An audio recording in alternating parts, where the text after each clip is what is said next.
Hi hello, నేను మీ తిరుమల.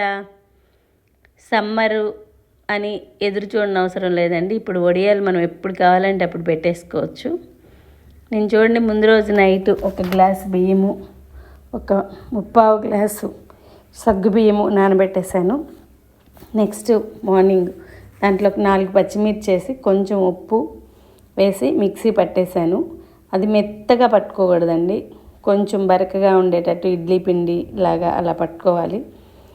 ఒక గ్లాసుకి 8 గ్లాసులు నీళ్ళు పోయాలి. ఇప్పుడు మనం ఇంచుమించు 2 గ్లాసులు వేసాం కదా, దీనికి 16 గ్లాసులు నీళ్ళు పోసి బాగా కాగనిచ్చి కొంచెం సాల్ట్ వేయాలి. దీనికి నాకు 1.5 స్పూన్ ఉప్పు పట్టింది. ఇది చప్పగా ఉండాలి, ఉప్పుగా అనిపించకూడదు. ఎందుకంటే వడియాలు ఎండేసరికి ఆ వాటర్ అంతా ఆవిరైపోతాయి కదా, ఉప్పు ఎక్కువ అయిపోతుంది. చప్పగా ఉండాలి. దీంట్లో కంపల్సరీ ఇంగ వేసుకోవాలి ఉడికిన తర్వాత. ఇది 10 ఎసరు తెరిలిన తర్వాత ఇది మనం మిక్సీ పట్టుకున్న మిశ్రమాన్ని వేసేసి అదిగో అలా ఉడుకుతుంది కదా, ఉడికిన తర్వాత ఒక 2 స్పూన్లు ఇంగ వేసేయండి.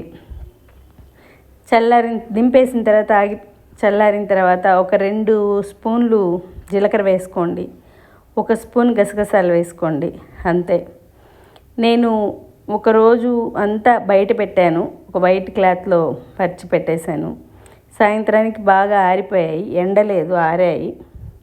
తర్వాత తీసుకొచ్చి టేబుల్ మీద వేసి ఫ్యాన్ వేసేసాను. నెక్స్ట్ డేకి ఆరిపోయాయి, అంతే. నెక్స్ట్ డే మార్నింగ్ ఒలిసేసి ఎండలో ఆరబెట్టేశాను. చాలా పలచగా చాలా బాగా వచ్చాయి, వేయించిన బాగా పొంగాయి. ఈ సగ్గు బియ్యము నైట్ అంతా నానతాయి కదా, ఉదయాన్నే మిక్సీలో వేస్తే మెత్తగా అయిపోతాయి కదా, చాలా చాలా బాగా వచ్చాయి. మనం ఎండ కోసం ఎదురు చూడాల్సిన అవసరం లేదు, ఏ టైంలో అయినా పెట్టుకోవచ్చు.